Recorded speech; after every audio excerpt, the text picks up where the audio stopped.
حسبي الله لا إله إلا هو عليه توكلت وهو رب العرش العظيم.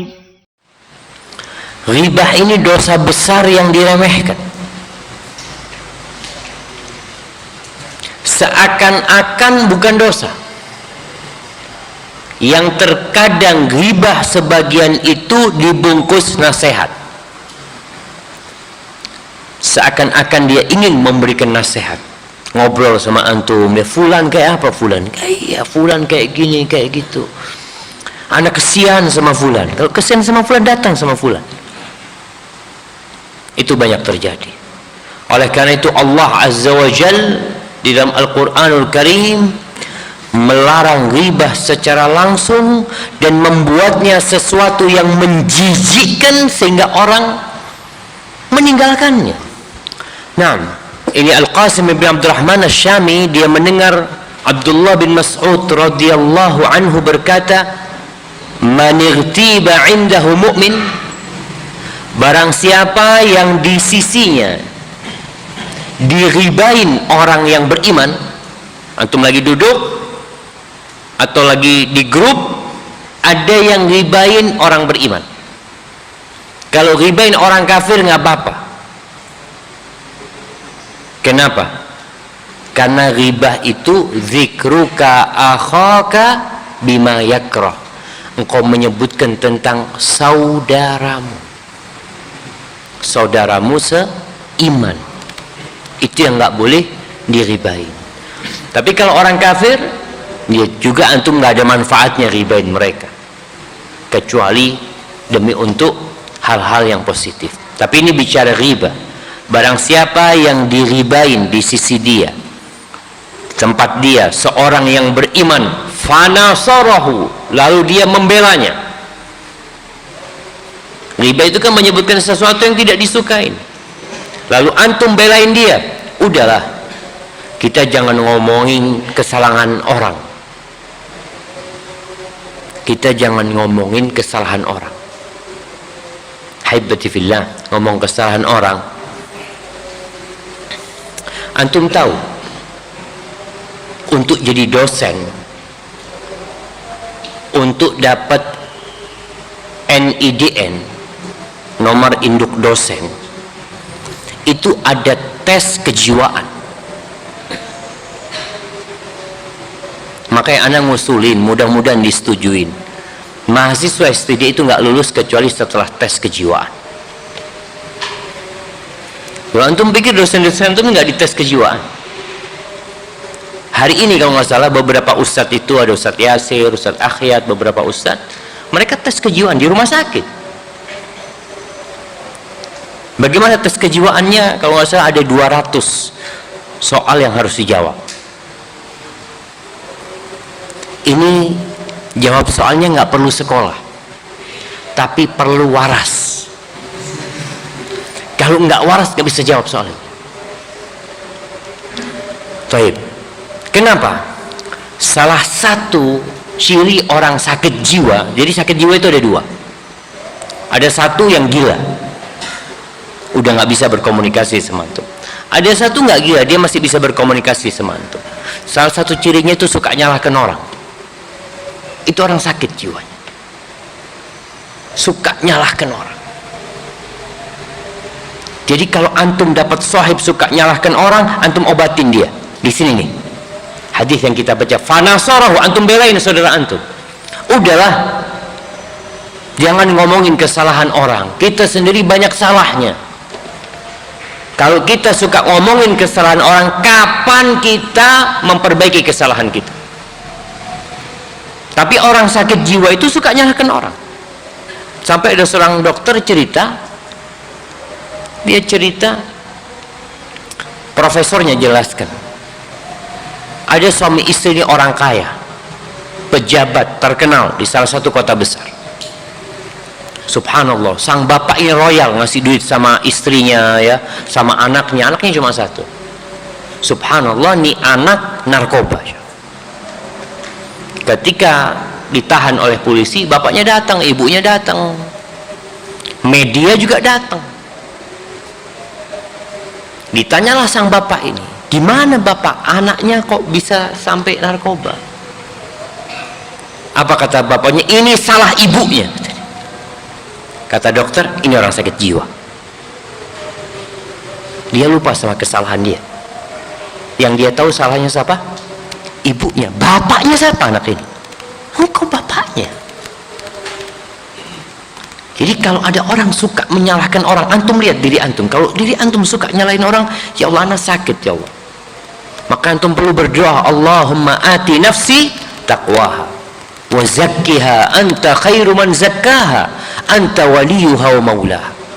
Maka Allah Azza wa Jalla mengatakan tentang orang-orang munafikin apa? Fi qulubihim marad. Fi qulubihim marad. Bagaimana sifat orang-orang munafikin?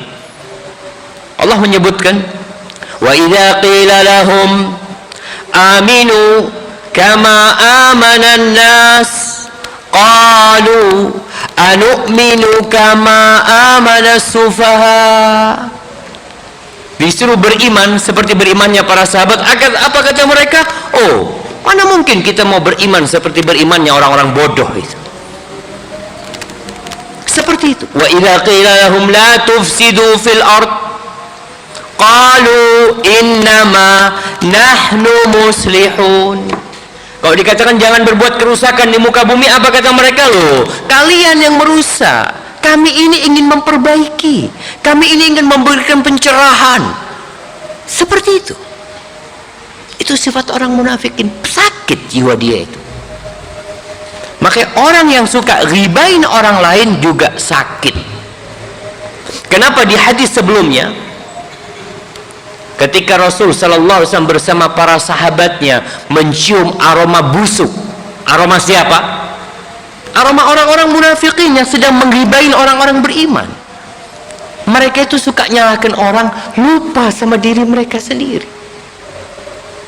Maka tugas antum ketika duduk bermajelis sama orang yang suka nyalahkan orang lain, maka antum perlu belain saudara antum. Kalau antum membela saudara antum, antum tahu saudara antum ini nggak kebenaran yang dibelain. Yang dikatakan kawan antum tentang keburukan dia benar, nggak salah. Tapi antum sedang menjaga majelis itu dari riba. Maka antum belain saudara antum. Udahlah, kita lihat kekurangan diri kita sendiri. Kalau antum memang ingin memberikan nasihat, monggo antum berangkat kasih nasihat dia. Jangan ngomong di belakang. Kalau antum belain dia, kata Abdullah bin Mas'ud radhiyallahu anhu, jazahullahu biha khairan fid dunya wal akhirah. Allah akan kasih balasan kepada orang ini kebaikan di dunia dan di akhirat. Di antara kebaikan di dunia itu jemaah, orang akan cinta sama antum. Padahal antum ketika belain saudara antum takut dibenci sama kawan-kawan.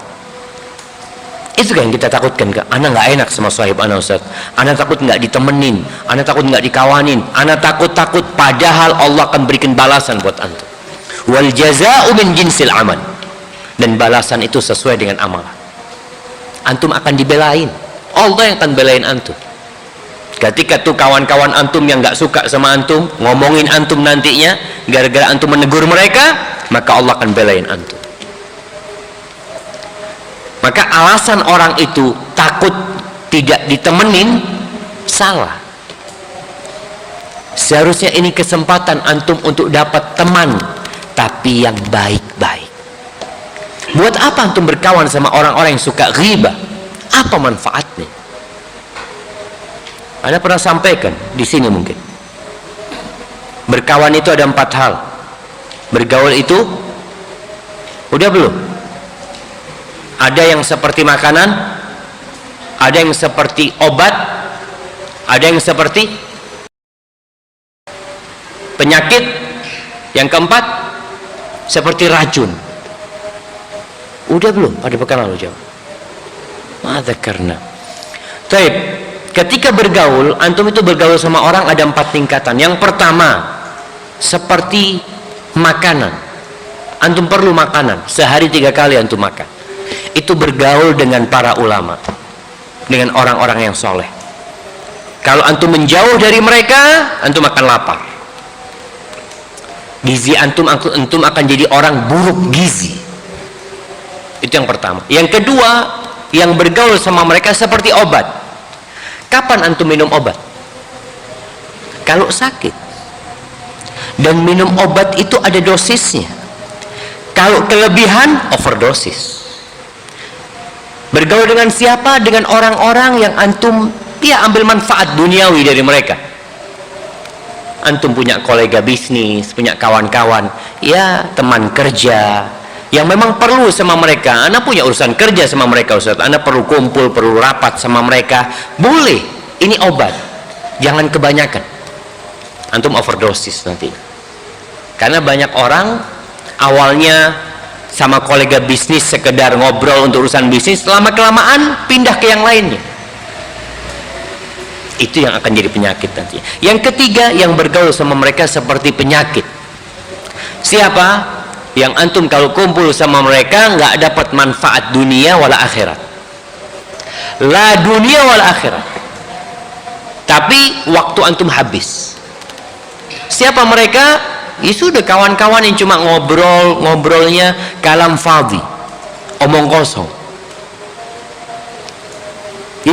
Berapa banyak orang duduk kumpul-kumpul ngopi, ya antum lihat kadang-kala orang ngopi nongkrong di warung kopi, dari kopinya cuma 1 gelas, nongkrongnya sampai jam 12 malam. Kalau ditanya, antum dari tadi jam 8 sampai jam 12 itu kok bahan obrolannya nggak habis gitu, antum dapat apa? Nggak ada, cuma asyik-asyik. Itu penyakit buat antum, sakit. Yang keempat, yang bergaul sama mereka seperti racun. Siapa mereka?